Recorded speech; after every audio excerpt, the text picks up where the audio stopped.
Assalamualaikum warahmatullahi wabarakatuh. Salam sejahtera bagi kita semua. Saya Anak Kaisan, dosen pada program studi pendidikan teknik otomotif Fakultas Teknik Universitas Negeri Medan. Saya mengajar siswa bidang keilmuan yang saya miliki. Salah satu mata kuliah saya ambil adalah mata kuliah teknologi otomotif dasar yang akan saya paparkan dalam kesempatan kali ini.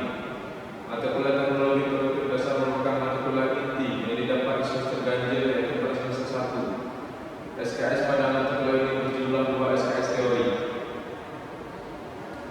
Fokus mata kuliah ini membahas tentang dasar-dasar teknologi otomotif, khususnya tentang konsep dasar teknologi otomotif yang mampu memberikan pengetahuan pemahaman teknologi kendaraan bermotor.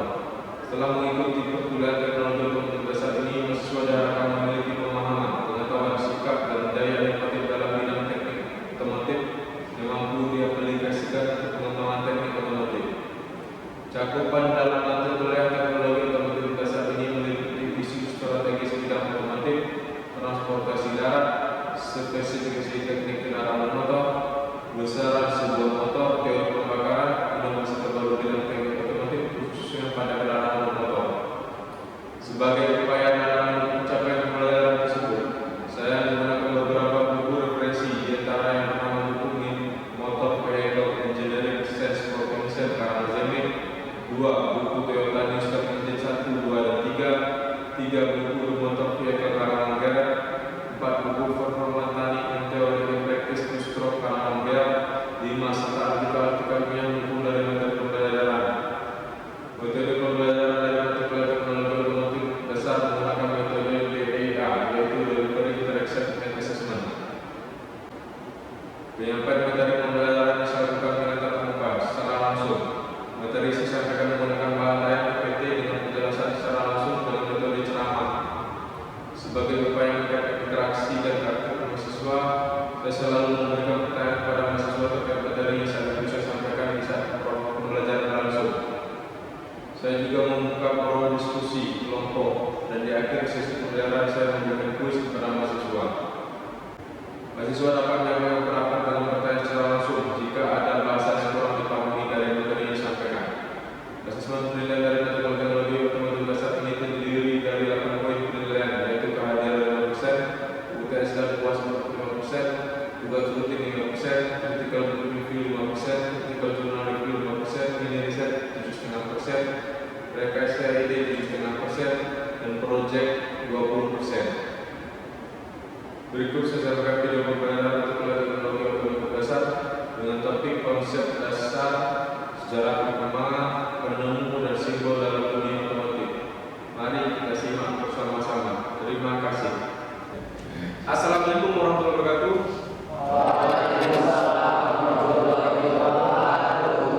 Selamat sore. Sejahtera untuk kita semua. Bagaimana kabar hari ini? Baik, terima kasih.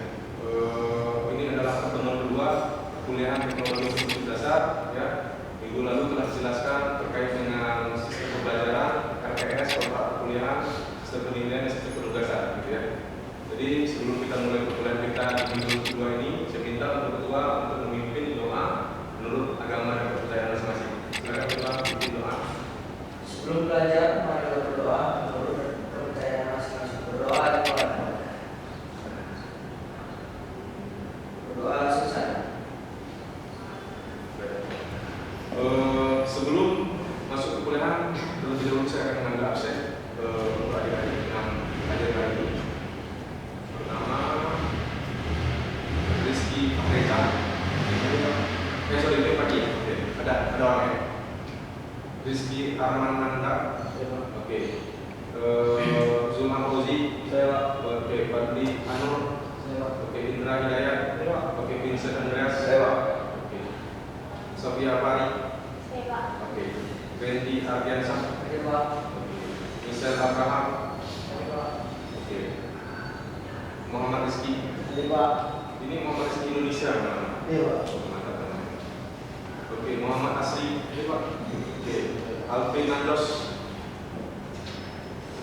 Gabriel G. Aritonang. Saya. Oke. Oke, adapun tujuan dalam perkuliahan kita hari ini, yaitu saya harapkan setelah perkuliahan selesai, mahasiswa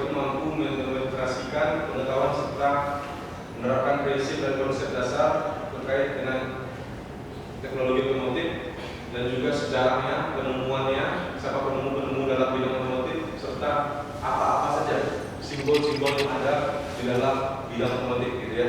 Jadi itulah tujuan kita perkuliahan hari ini. Selanjutnya untuk materi ajar itu ada 3 gitu ya.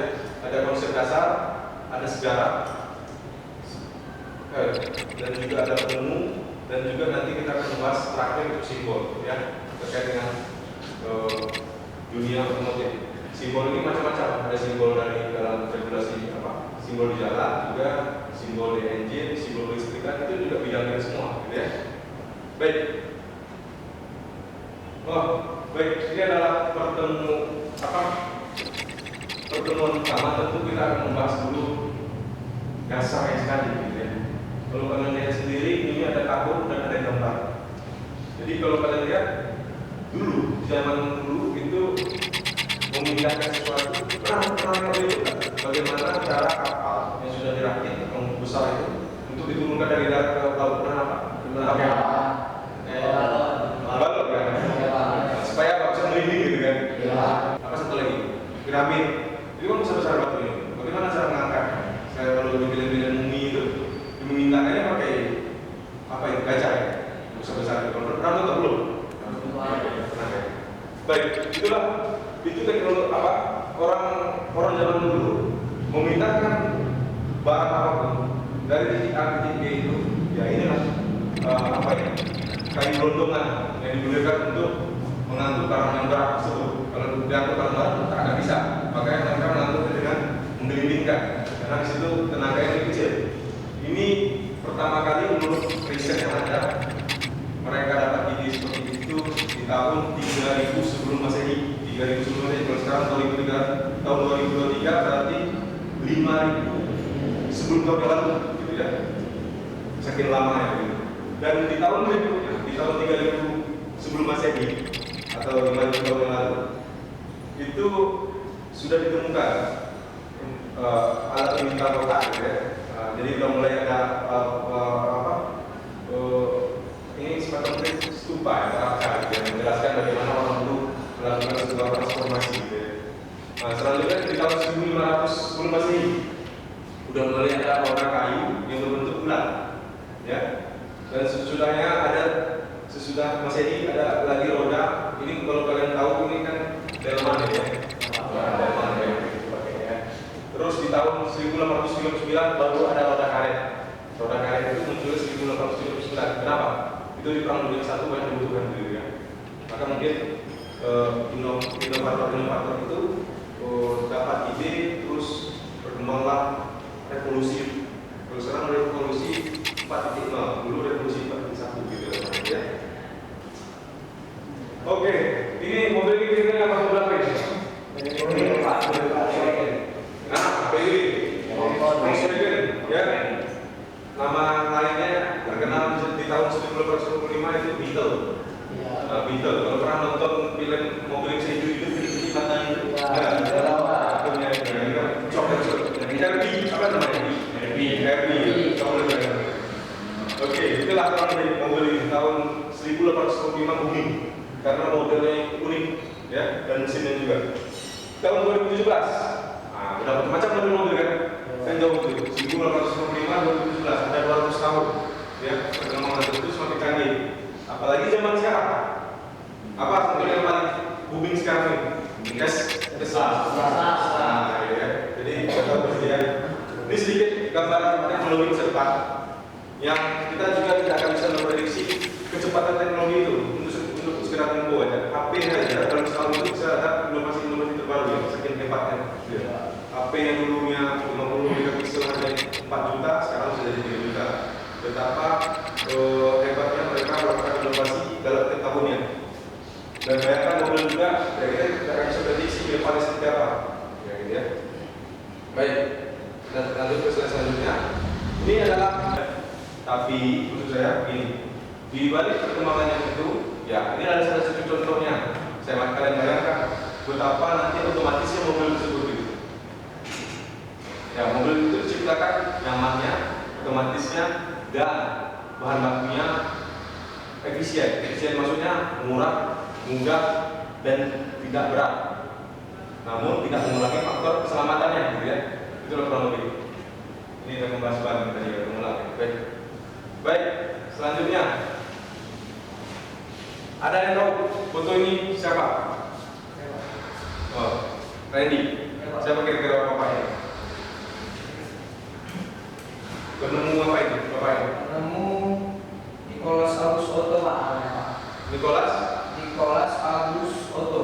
Nicholas August Otto. Ya. Seorang insinyur Jerman yang terkenal karena penemunya dalam bidang mesin pembakaran dalam khususnya mesin 4 langkah yang dikenal sebagai mesin Otto.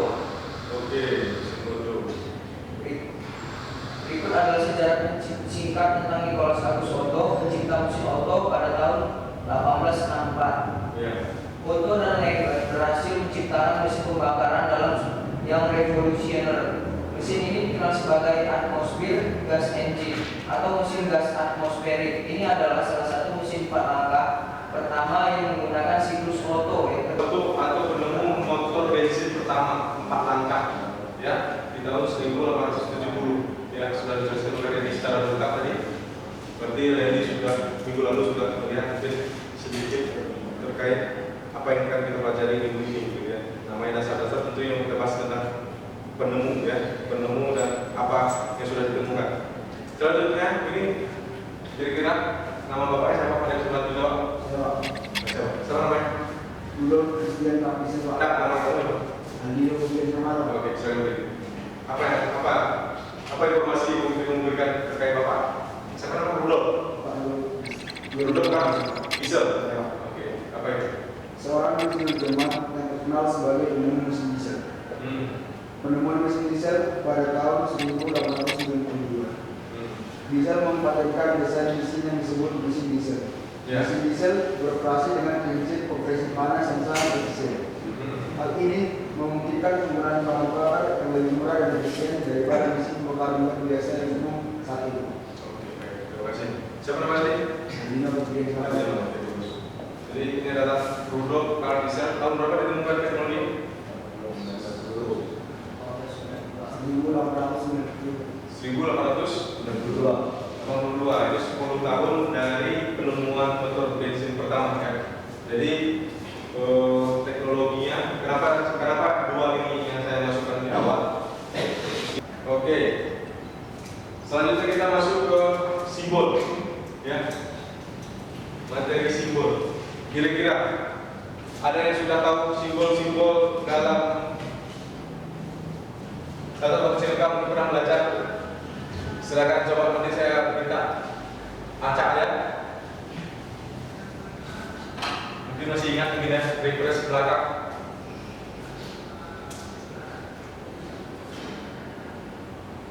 Baik. Oke, lagi apa aja? Baik. Silakan. Ada yang tahu simbol paling umum ya, baterai? Ada? Oke, silakan. Siapa namanya? Gabriel. Oke, silakan. Sudah, apa itu?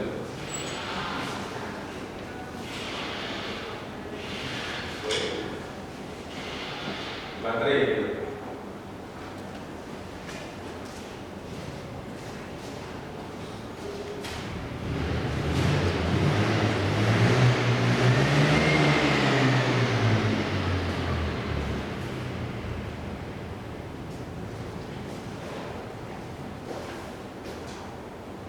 Baik. Selanjutnya mungkin sambil mikir-mikir, ada yang tahu simbol apa ya? Kapasitor. Oke, silakan. Salam. Oke, coba. Tulis apa ya?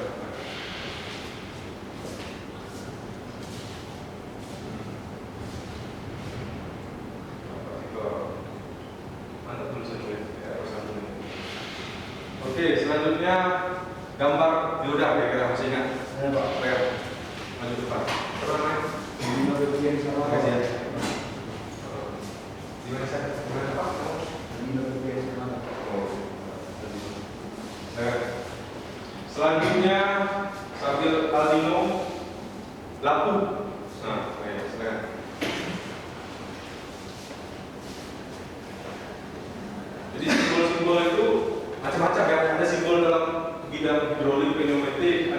simbol dalam berkendara, dilarang stop, terus dua kecepatan sekian, gunakan seatbelt, itu pasti ada di jalan tol dimanapun itu ada. Terakhir simbol motor, ada yang tahu? Ada ini ada. Itu. Apa namanya? Oke, baik. Simbol motor. Kenapa? Teman duluan ya. Siapa nama? Roy. Oke, baik.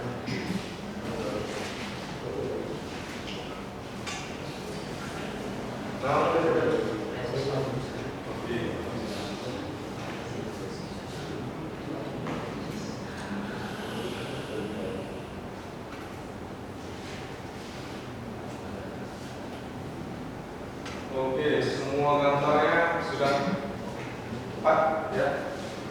Berarti masih ingat dulu pelajaran fisika etika dasar mereka. Jadi ini adalah gambar-gambar kalau belajar sendiri, macam-macam gambar di bidang otomotif ini untuk gambar kelistrikan.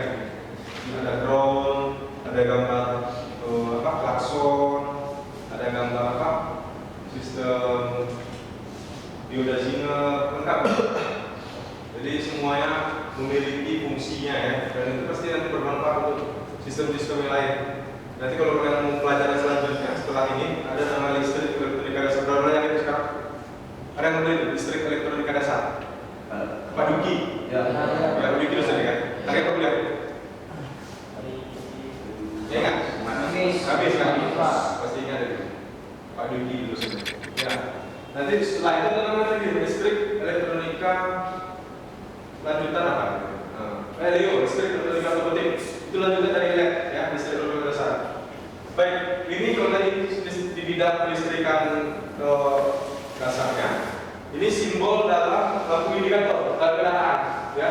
Dalam kendaraan itu kan kadang-kadang memiliki makna ya. Kalau kalian pernah nampak motor itu berkedip lampu cek engine-nya, itu kan memiliki makna kan. Kalau kalian 21, 22 terus terpisah 1 gitu ya, itu kan maknanya ada. Dan juga masing-masing kayak seperti ini lah. Ini tanda kalau hidup dia di mobil berarti bahan bakarnya kurang. Terus umpamanya electronic parking brake berarti rem masih naik gitu. Masing-masing memiliki makna dari apa gambar yang muncul gitu ya. Jadi makanya saya bilang ini saya contohkan adalah dua dari kelistrikan ada, dari lampu indikator dashboard mobil juga ada, motor juga ada gitu ya. Ini adalah gambar simbol-simbol yang nanti akan baik kalian jumpai dan mungkin sudah kalian jumpai baik dulu maupun sekarang. Tentunya simbol-simbol itu akan berkembang dengan perkembangan teknologi yang ada. Baik, selanjutnya karena kita bahas tadi mengenai penemu simbol ya dan sejarahnya, maka kita lanjut ke proyek kelompok. Silakan bagi kelompok ya. Nah, 5 orang ya. Ini kelompok 1. Saya kelompok 1 dulu. Ini kelompok 1. 5 orang. Buat lingkaran. Nah, buat lingkaran. Oke, susun ya lingkaran dulu. Ada yang berapa? Sudah jelas ya. Baik. Nanti itu juga bagian dari dalam tugas, di dalam apa? Masukkan itu dalam tugas nanti terakhir ada tugas. Jadi laporan ini laporan kelompok ya, tapi gabung sama tugas tadi. Ya. Ada tugas di dalam terakhir slide ini ya. Silakan kerjakan dan akan ditampilkan nanti per kelompok orang ya. Ada yang sudah dapat? Silakan maju ya. Satu nama belajar. Ayo maju, belum maju. Silakan. Maju depan 5 yang lain. Tidak 5 yang lain. Tegak kembali semua berdiri. Kalau belum gambar, Anda ada jelas ya.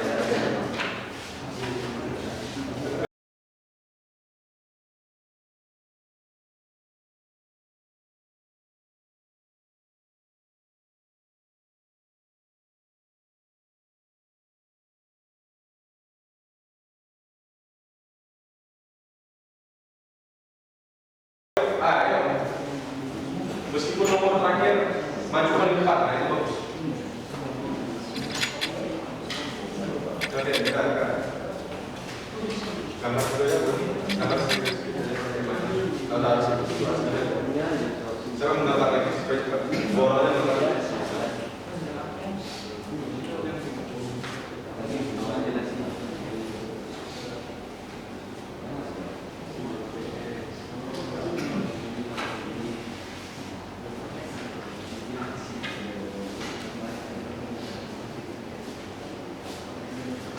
Oke, 3 lagi. Saya ada lagi. Mirip-mirip sih.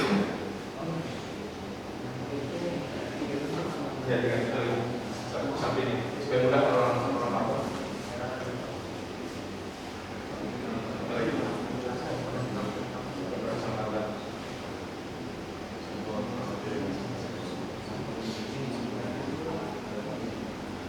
Ini bagus.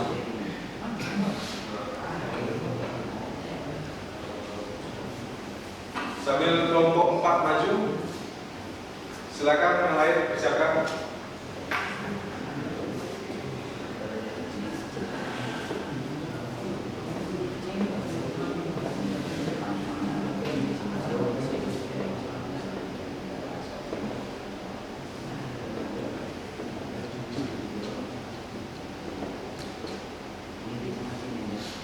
Oke. Baik, silakan dijelaskan. Bisa menunggu teman selesai. Yang lain jelaskan. Jelaskan ada kelompok apa? Nah, berarti sudah kami dari kelompok 4 itu Perkenalkan, kami dari kelompok 4 akan akan memaparkan. memaparkan hasil presentasi kami, hasil kinerja kami, yaitu yang dari hubungan yang disampaikan yang mulai dari awal dilarang berhenti, itu menandakan dilarang berhenti dalam 50 km per jam itu dikatakan dengan batas yang paling maksimal, dan ini dibuat untuk dilarang putar balik, untuk dilarang putar balik. Ada yang menambahkan yang lain? Ya, cukup. Oke, cukup. Oke, itulah dari kelompok 4 tadi. Silakan ambil close untuk kelompok 4.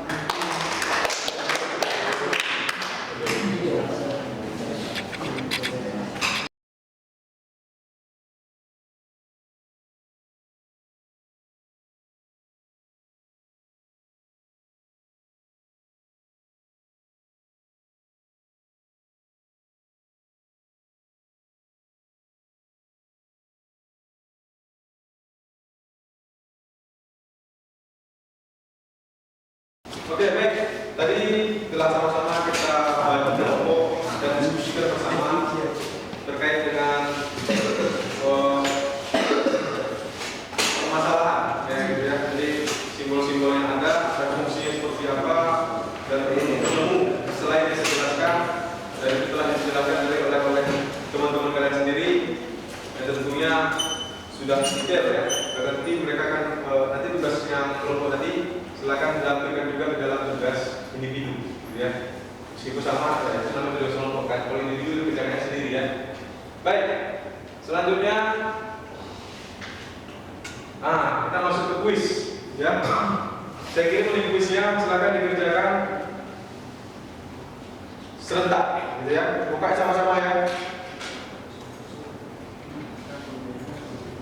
Ini nama dulu aplikasi, nggak pakai kaum kemarin, masa buka kaum, ya, dia di luar kaum. Kuis, soalnya 10, waktunya 4 menit. Warna itu adalah jawabannya ya, A, B, C. Ini adalah kuis dari materi kita barusan. Bagi yang lebih ke apa? Aman, waktunya sama, 4 menit per aplikasi, per perangkat, gitu ya. Oke. Ini gambarnya simpel ya. Soal 10 pilihan ganda. Gambarnya ada, soalnya ada, dan pilihannya juga ada, lengkap.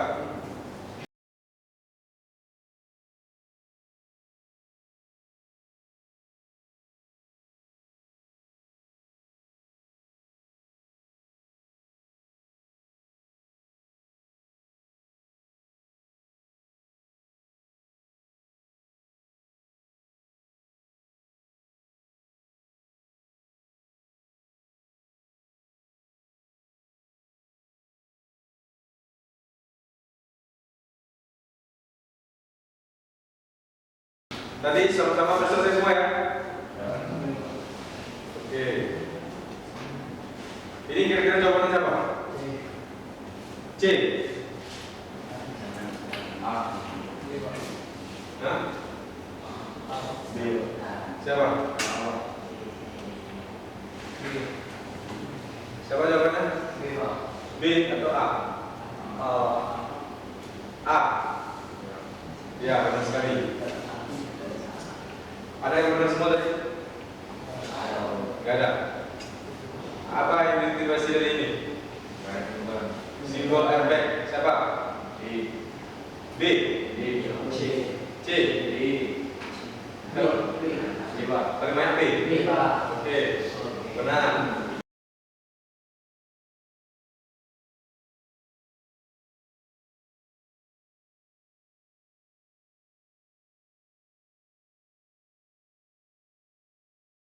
Selanjutnya adalah tugas ya.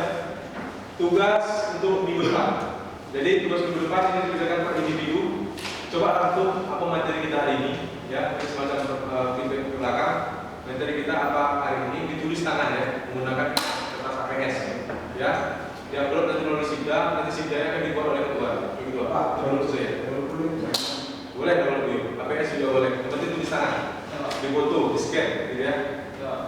Lalu dikirim ke sistem, nanti sistemnya nanti bantu di sana ya. Memang belum saya kirim ke ketua ya. Baik, mengenai tugas dan semuanya ada pertanyaan? Oke, silakan bertanya.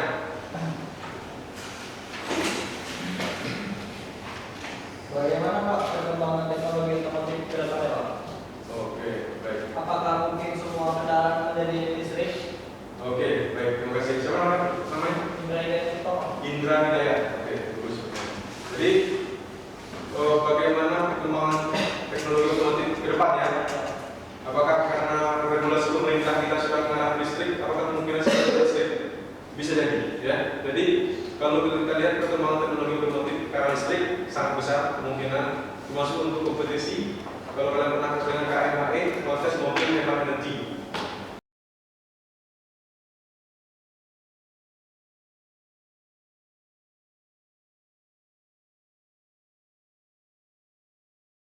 Kesimpulan kuliah kita hari ini ya, jadi kita sudah bahas bersama dan kita diskusikan juga secara kelompok dan juga ditampilkan bahwasanya ada 3 subtopik kita bahas terkait dengan konsep dasar, sejarah, penemuan, dan yang terakhir itu simbol. Saya rasa itu untuk perjumpaan kita hari ini. Oke. Dan minggu depan kita akan masuk ke pertemuan ketiga dengan materi yang selanjutnya yang akan kita bahas terkait dengan mesin 4 langkah dan mesin 2 langkah untuk pertemuan ketiga. Ya, kita akan masuk ke situ. Selanjutnya dari minggu depan nanti kita akan membahas bodinya, secara body. Minggu depan kita